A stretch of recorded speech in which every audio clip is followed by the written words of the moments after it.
The sun hung low in the sky, draping the forest in a warm, orange glow. As Thomas made his way along the narrow path, the sound of crunching leaves beneath his boots breaking the late afternoon silence.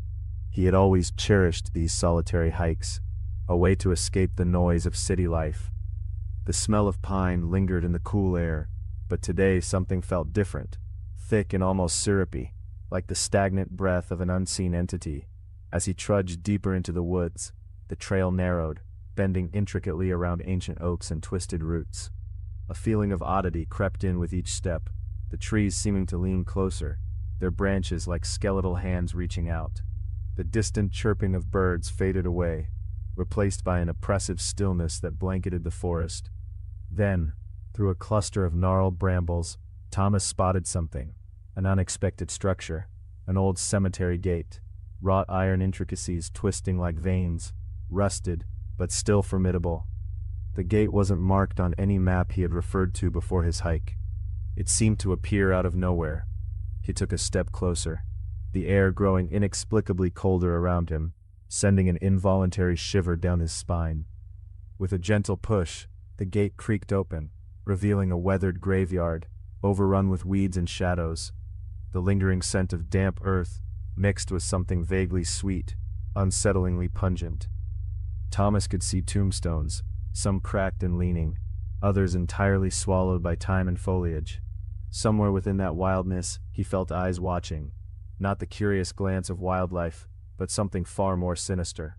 As he ventured further in, the atmosphere thickened, every rustle turning into a whispered reminder that he was not alone. The sunlight receded within the confines of the gate as a chill wrapped itself around him, a creeping sensation that the shadows moved and swayed in ways they should not.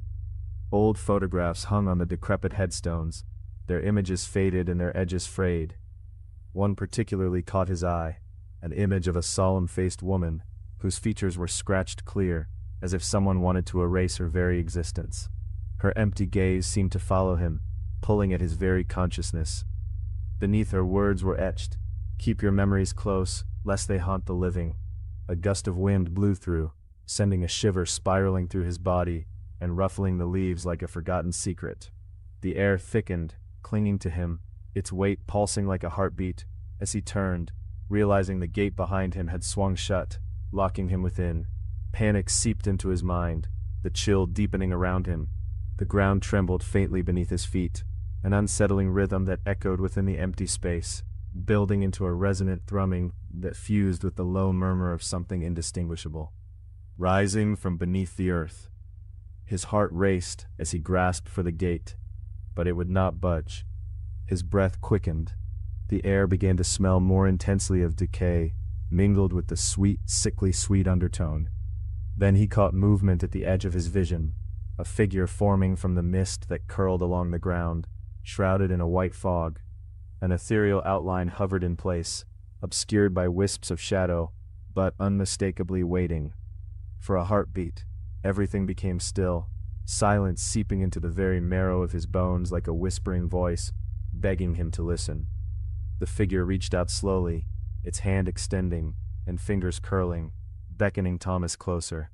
An overwhelming sensation seized him. He stumbled forward, entranced, and as he did, the fog uncoiled around him, revealing a forgotten world, playing out in ghostly scenes, a history trapped within the gravestones. Names floated through his mind, names of lives once lived, filled with joy, sorrow, and finally despair. At that moment, understanding dawned.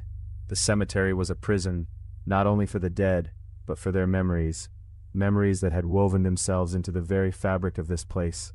To escape, he must remember too. But what would he have to sacrifice to break the curse of silence? Drawing on everything he knew, he called out to the figure, piecing together fragments of stories he had heard.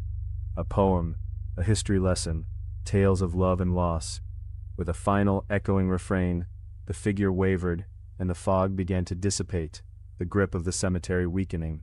As the gate finally creaked open, releasing Thomas back into the forest, he could still hear the whispers swirling through the air, the voices of the forgotten, suspended just beyond comprehension. With every step away from the gate, the sun began to reclaim the sky, warm and inviting, yet he felt the weight of past lives resting on his shoulders. He knew he was free, at least for now, but their memories clung to him like shadows, the price he paid for his return to the living world. As he stepped along the path, the scent of pine surrounded him once more, mingling with a lingering sweetness that made his heart ache. He would never forget. Through the trees, a crisp breeze whispered, carrying with it the echoes of countless names, urging him to remember, to share their stories, the weight of history, a constant reminder of what lay beyond the veil.